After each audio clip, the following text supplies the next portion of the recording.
From the heart of the jungle comes a savage cry of victory. This is Tarzan, Lord of the Jungle.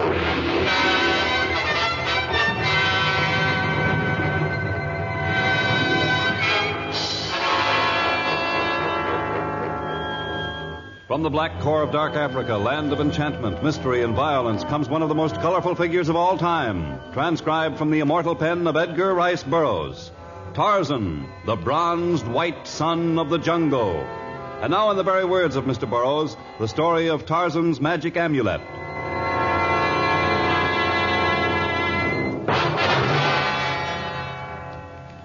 Tarzan had been on his way to the trading post at Anyiki, but now he suddenly halted his sweet passage through the upper level of jungle growth, for directly beneath him, in a small clearing nature had cut in the primeval forest, a scene was being enacted that was dramatic and strange. At one side of the clearing, a tremendous lioness stood motionless, her nostrils distended as she caught an alien scent. At the other side of the clearing stood a native youth, his face contracted with fear. At the youth's side was a young native girl, slender and beautifully formed and magnificent in her anger. Throw a bow, Ruka. This is your chance. Cannot do it, Keo. Cannot kill lioness. You not kill lioness, she kill us. Let her kill us. Maybe it's better we are dead. Oh, Ruka, look. She crouched to spring. Quick, Ruka, draw a bow. No, Keo, no. Then I kill. Give me bow. No, woman must not. Give to me. Now, give me arrow. No, Keo, no. Not take arrow. I take. No. No.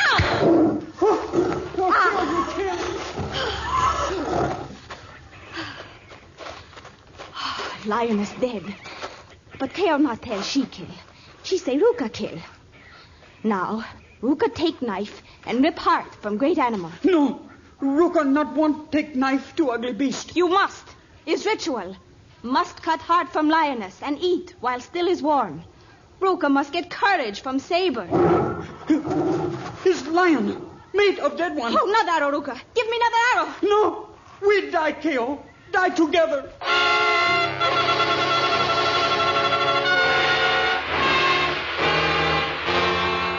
The air was acrid with the scent of blood, and the lion had been drawn from his lair by the story it told.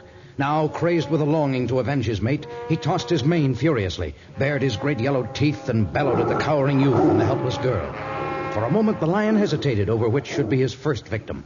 And in that moment of hesitation, a powerful bronzed figure catapulted downward.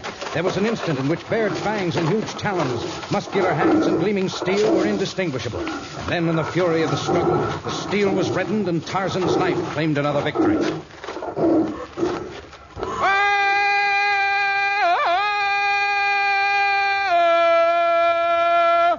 You killed lion with hunting knife. You see, Ruka, man can kill animal even without arrows or spears. There's no need for fear. He not ordinary man, Keo. Ruka knows. It's Tarzan, Lord of Jungle.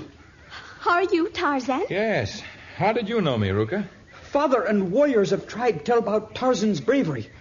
Always say Ruka should be like Tarzan. But Ruka not brave. You eat heart, lion, while still warm. Will make you brave. Is not true, Tarzan? Many wise witch doctors and medicine men say it's true. See, Ruka? Eat. No. Cannot cut into warm flesh or eat heart. Would make Ruka sick. Anyway, Ruka not believe lion's heart make him brave. Well, then do not eat it. For if you do not believe it will help you, it probably won't. All medicines require faith as one of the ingredients. Oh, Ruka not believe in anything. Not in customs of people or books of missionaries or words of Keo. Well, you should listen to your words. Seldom have I seen a sister so concerned over her brother. I'm not sister. I'm promised one of Ruka. The promise is forgotten. It is no more. Leave me alone, Keo. Leave me in woods to die. Oh, you're not being very gallant, Ruka. Why do you not desire this beautiful girl as a wife? Ruka will not take Keo for wife, only to have her made widow almost before she is bride. A widow? Oh, come now, Ruka. I've known many men who were not physically brave, but using reasonable caution, they managed to live for many, many years, even in the jungle. Ruka will not live. But Keo wanted him to go through tribal ritual that make him warrior of tribe before he die. For only after he kill lion and eat heart can he become warrior and claim wife. We could be happy for a little while. He looks strong. What makes you think he's going to die? Cannot tell. It's secret of tribe. What tribe do you belong to? Not tell, K.O. No. It would do no good to tell the business of our people. Well, perhaps it would do good. If some sorceress or witch doctor has placed a curse on you, maybe I can Is help. not curse of witch doctor or sorceress. Before next moon has come, Ruka's father to be poisoned. Once he is dead, Ruka to be poisoned. To be poisoned? K.O., is this the truth or something Ruka has invented? Is truth. K.O. try make Ruka brave, and she fail. But whether he become brave or not is same in end. First, Ruka's father poisoned. Then Ruka. Nothing anyone can do. Not even Tarzan.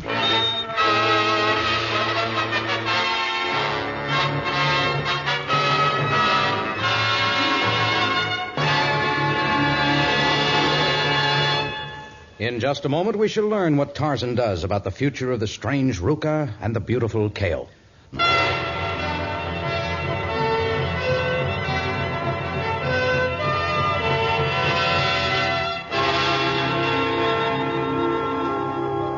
Tarzan had stripped the hides from the two dead animals, and the rough pelts had been cached, together with most of the meat, in a small cave near where he had encountered Ruka and K.O. Now, although the jungle sweethearts had firmly refused to tell the direction in which their village lay, they walked in an easterly direction with Tarzan. Ruka hung back, walking slowly, but K.O.'s long legs, moving smoothly beneath her brilliantly colored skirt, kept pace with the giant strides of the jungle lord. Am I walking too quickly for you? No, Tarzan. Ruka seems to be having difficulty keeping up with us. Ruka very strong, but walks slow. For him, danger is behind each rock. He afraid snakes, animals, man. He seems to resent my presence, and yet my only desire is to help him. Well, if he does not want to walk with us, let him follow. We will hear if he encounters any danger. His life short, and yet K.O. worries for him with falling of each leaf. You seem to worry only about Ruka's fate, and yet, unless your people are far different from other jungle tribes I've known, you too may face death. If they discover you've broken taboos by entering the forest alone with Ruka, you will be... K.O. wise in ways of woman. We get back soon. Warriors not discover she gone. K.O., that cloth you're wearing knotted about your waist, it's Americana cloth made by white men, isn't it? Perhaps. Your village must be near a white man's settlement, huh? Perhaps. The quiver which holds Ruka's arrows is most interesting. It's of hippopotamus hide, is it not? The deal Or did he make it himself? was made by his umbu. Well, if his sister made it, then your people must have access to the hides of hippos. I also like living by the side of a river. K.O. know what you try to find out. She not tell name of river, not tell what our tribe, or where is village. But why should you want to keep these things secret? If was K.O.'s secret, she asked Tarzan's help. But it's secret of Ruka, and Ruka must shape own fate. But perhaps if you encouraged him to trust me... Well, where is Ruka gone? He's not following us. Oh, he must get lost long path. Please, Tarzan, look for Ruka. He not able to fight animals. Please, find Ruka. I'll retrace my steps. You wait here. And call if danger threatens.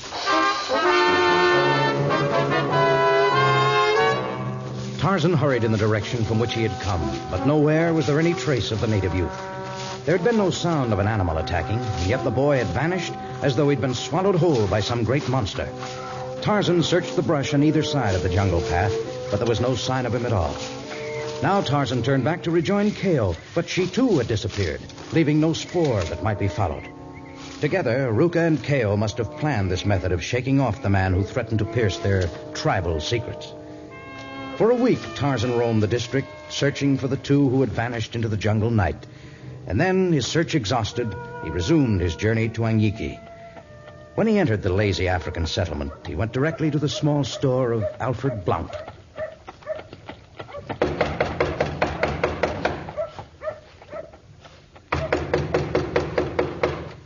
Strange that his store should be shuttered in the middle of the afternoon. Mr. Blount? Mr. Blount? Hold your horses, whoever it is. There's no need to break down me blooming door. I'm sorry if I pounded too hard, but I thought... Tarzan! Well, bless me soul if it ain't the Lord of the Jungle himself. Here I am, not back in Anyiki a full day yet, and I have the jungle aristocracy coming to call on me. Have you been away, Mr. Blunt? Oh, I've been clear to Mombasa and back, I have. But you can stow the Mr. Blunt business. I'm Alf to a gent like you. All right, Alf. Come on in. Close the door behind you if it ain't too much trouble. I'm not officially open for business. Were you on a pleasure or a business trip, Alf? A pleasure trip? Oh, not bloody likely, no. I haven't the money to take trips for pleasure, I haven't. Business. Strictly business. And I brought back a slew of fine merchandise. You can bet your last bob on that. Oh, that's fine. Now, I might ask if your visit to Anyiki is business or pleasure. Well, mostly pleasure, for I love to roam, but I thought I might take some things back with me. Well, you name it, and Alf Blunt's got it. Tea, coffee, tobacco, salt, flour, tin, butter, canned fruits and meats, beads, cloth, thread, needles, toys, trinkets, mining equipment, safari equipment, water bags, tents, ropes, guns, shells, bridles, harnesses, shoes, boots, nose rings, or corn cure. I have little use for any of the things you named for myself, but I am returning to my seacoast cabin from here, and I want to lay in a small supply. Oh, that'll mean tea and sugar for when Captain Lawrence visits you. That's right. And some bandages for strangers who poke their blooming noses where they don't belong. Yes, some bandages, some toys for my small friend Torgo, some Americana cloth for the women of the Punya tribe, and some trinkets to give as gifts. Well, I'll go and fetch the tea and the other supplies. You'll find a slew of trinkets in this carton right here. Oh? You just pick out what you like, and I'll give you the prices in a moment. You certainly did bring back a slew of trinkets. I got some rare bargains, I did. Some first-class things. Maybe no one would buy that stuff in Paris or London, but the natives will like them, they will. I've already picked out some of the things I want. Well, it won't take me long to select the rest. You take your time. Alf Blunt's not opening his store today anyway. Wait until my Punya friends see these baubles. They shine more brightly than gold. I told you that was first class. Say, why aren't you opening your shop right away, Alf? It's not like you to pass up a day's business. Well, there won't be much business any day unless the troubles stop. Trouble? Yes, in the Molgu country, just down the river. Those natives are really carrying on. That's all I've heard since the minute I got back. I thought things were both peaceful and prosperous there now. Oh, not since the river started rising about 6 weeks ago. Just before I left on my trip. Wiped out the Molgu's fields, destroyed all their crops. Now they've become complete savages again.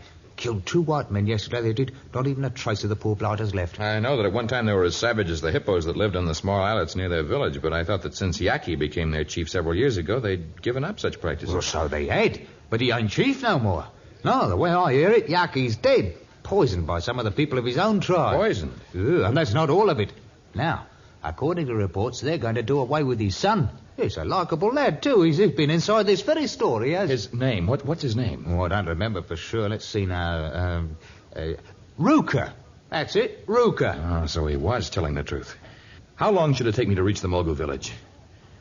You daft man, you can't go there. I'm going. Well, you can't get through the jungle. Everything's underwater for miles. It's like a blooming swamp it is, and every creature that's still alive is hungry and dangerous. Then I'll go by the river. Where can I get a boat, Alf? Well, I've got a boat of sorts, but it'd never make that river now. The last man who came up barely made it. He said the river near the Molgu country was like a churning cataract. I'll take a chance. Well, I suppose your life's your own to do with as you see fit, but if you go, you're nothing but a fool. Even if you get through, those rampaging savages will kill you. They'll spring at you like it was a tasty tidbit sent by one of them blasted voodoo gods. But I'm going there to help them. Well, that's what the 2 they killed went there for.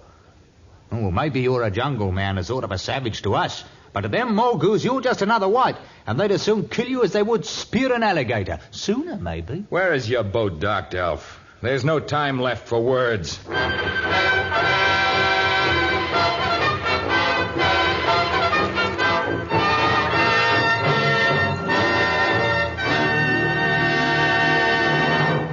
In just a moment, the exciting conclusion of our story, Tarzan's Magic Amulet.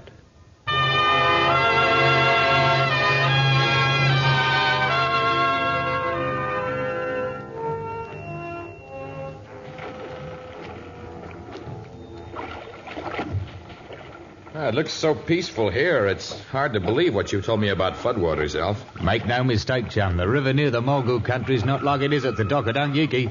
It's a raging torrent, it is. Well, your boat seems sturdy. Oh, sturdy enough, all right, but it'll be as much as we can manage to pull it through them rapids. As we can manage. Oh, you're not coming with me, Alf. Just because I choose to risk my life is no reason why Well, there's you no should. sense in my opening shop before this ruckus is settled, so I really ain't got nothing better to do. Oh, you've contributed food and fresh water and other valuable supplies for me to take to the Mulgrews. That's quite enough for one man to do. Like you said back in my shop, Tarzan, there's no time left for words. Now, man those sails, matey. I'm casting all.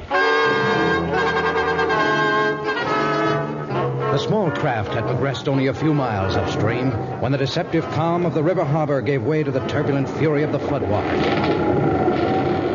Now the tiny boat buckled and strained as the African river, like some monstrous reptile, writhed and twisted with the convulsions of whirling cataracts. Waves like those of an angry ocean pounded against the frail craft. The sails were shredded by gusts of frantic wind. Only the strength and the courage of two men kept the prow ever headed in the direction of the Mulgrew country. It seemed that each moment must be the last for the battered ship. But hour after hour, it plodded onward until it neared the now ravaged dock where once the Mulgrew's war canoes had stood in proud array. Now, the dock's just ahead. I can see it. Shall I help you man the rudder? I can manage it, Tarzan. You take that grappling hook and try to help ease her in. Right. When we get close enough, I'll jump ashore and try to find something to moor to. Righto, matey, but jump clear. If you miss the dock, you'll be ground to a bloody pulp. I won't miss. Careful, Alf. She's coming in. In another minute, she'll...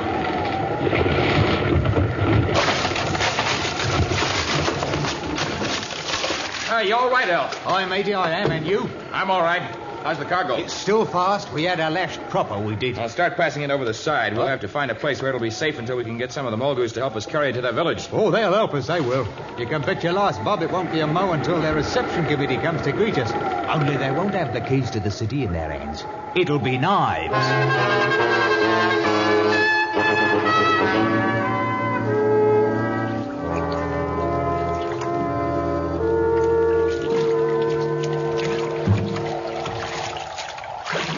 Oh, that's a relief getting away from that riverfront, it is. How much farther is it to the village? Oh, we're almost to it, Tarzan. It's slow walking through this muck, it is. Oh, look. A thatched hut ahead. Blimey, you're right. Hey, that's strange. Hut's sitting all alone out there.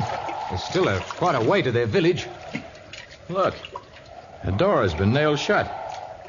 And the sign of taboo placed on the doorpost. Well, most likely the people who lived here moved farther inland and closed the place up so as no one would take their property. It's on a little hill, and there couldn't be more than a foot of water inside.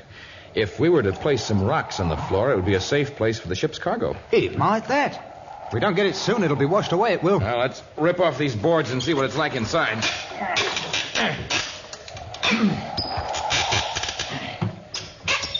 It doesn't look as though anyone's lived here in a long time. Nothing but a long box and some native masks. Oh, wait a minute. I see something else there on the ground. Well, I can't see a bloody thing. Black as pitch in here. I don't see... Don't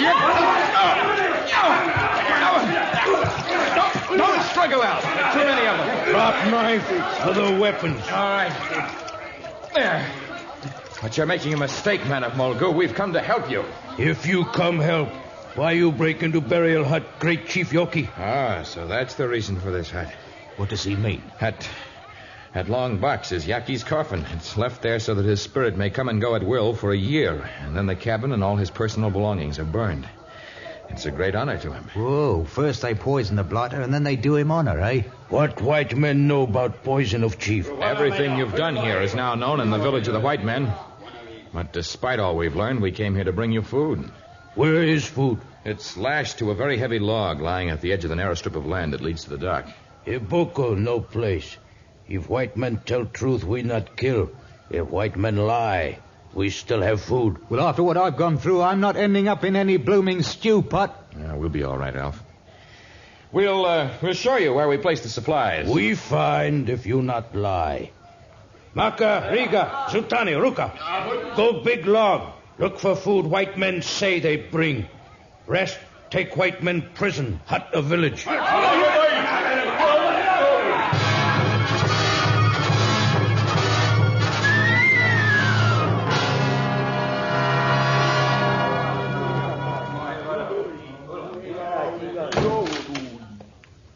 Well, this is a nice, tidy little hut, I must say. Well, at least it's fairly dry. This side of the village will be safe unless the river continues to rise. Well, not that it's being safe will do us any good. Not with half their tribe guarding us and the rest of them licking their chops. Well, they promised to release us once they found the food we brought. I take their word. And even should they go back on it, there's still some possibility of escape. Oh, I suppose you're going to bribe the guards with those trinkets I bought in Mombasa. Who? You look like a blooming witch doctor with a grease bag round your neck. What are you still carrying them for, Tarzan? Oh, perhaps some early member of the Greystoke family came from Scotland. I'm loath to part with things I've paid for. Ruka! Hey, blimey, it's the son of the old chief. Listen, river is rising. Your cargo gone. Whole strip land washed away. Now, tribe, get ready. Take your lives. Oh, for one who professes to be a coward, you've shown great bravery in coming here to warn us. I am coward. No use saying not. But if Malgo take white men's life is dishonor to tribe. Why are you so anxious to save the honor of the people who killed your father and plot to kill you? That too for honor, tribe. Father weak, old, not able rule, tribe. For good of people, father must die. Ruka coward cannot be chief. If other made chief, might be much trouble. Is right Ruka be killed too. Well, now I've heard everything I have. What can you do to help us escape? What can we do to save your life? Ruka's life not important, but is important save tribe. Each hour more land washed away. Only place safe now is islands of Duro. The islands of the hippos? Yes, the lad's right. Those are volcanic islets. They're the only places that are safe from the flood. But how about them blooming beasts? Oh, yes, Ruka. What about the colony of hippos? That why Ruka come to Tarzan. Ruka help white men escape. They drive hippos from islets. Ruka would do if he brave like Tarzan. I don't know whether I'm brave enough to tackle a herd of hippos, many of which are more than 3 tons in size. Tarzan brave enough. Tarzan bravest man in world. If only Ruka brave like Tarzan. Tarzan, what secret charm gives you such bravery? Why, I have a small amulet, a magical charm that guards my life. If Ruka had such a charm, he could save his people. Well, you shall have it, Ruka. The charm shall be yours. It's in this small grease bag here. Tarzan's magic amulet is Ruka's now. Nothing harm Ruka now. Nothing. That's right. You're safe as houses. Ruka go now. He come back, save Tarzan. Buena Blount. Then he drive Duro from islands. Save people of Molgu.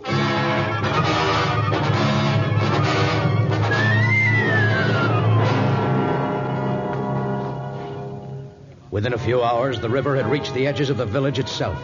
The white prisoners were forgotten now as the panicked natives attempted to save their few meager possessions. But although Tarzan and Alf could have escaped without help, they waited for the brave Ruka to assist them. They followed his orders as he organized his tribe for their migration to the islands of the hippos. And then, while the women and the children and the old men lashed crude rafts together, they accepted Ruka's leadership as he led the warriors to their battered war canoes. Ruka and Tarzan were among those in the first canoe to reach the home of the hippos. They sprang ashore, and leading a horde of painted, war-bedecked savages, they began their onslaught upon the mammoth hippos. Surround Duros! Drive into river!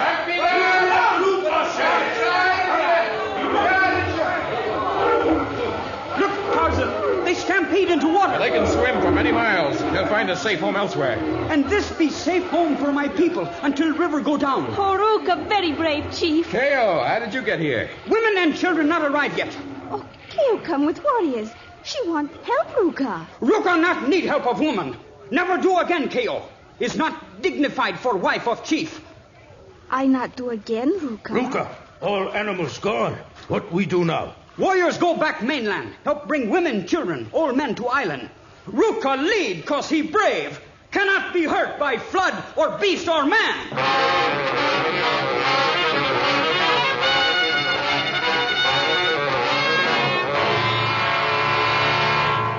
Well, Tarzan, it's nice being back on dry land, it is. I believe the Mulgus are convinced of that, too. And the seeds and the farming equipment you sent them should enable them to get back on their feet quickly. That was a fine thing for you to have done. Well, Alf Blunt believes in helping them that help themselves. After all, they punished those that took the white men's lives, they elected Ruka chief, and they become a right orderly tribe again, they have. Well, with an invincible chief, they should become a powerful influence for good. Invincible, eh? And all with a trinket I brought back from Mombasa. Even a small trinket that would not have brought a penny in civilized countries can be like magic if one has faith. Tarzan, I've got a confession to make. Yes? I never did learn how to read. What did it say on that magic amulet? The magical words were written in the English tongue. They said, World's Fair, Chicago, 1893.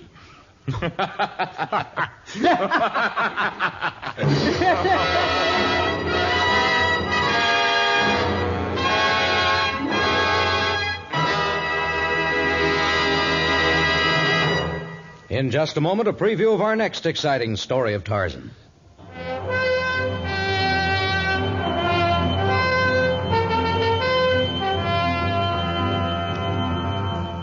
The possessor of the book is a strange man, a sunken-cheeked Arab with great luminous eyes. But the book itself is even more miraculous. It is worn and shabby, a relic of a day-long past. But it contains not only a remarkable history of the past, but a fantastic, frightening glimpse into the future. There are weird things indeed in The Strange Book of Araby. Tarzan, a transcribed creation of the famous Edgar Rice Burroughs, is produced by Walter White, Jr., prepared for radio by Bud Lesser, with original music by Albert Glasser. This is a Commodore production.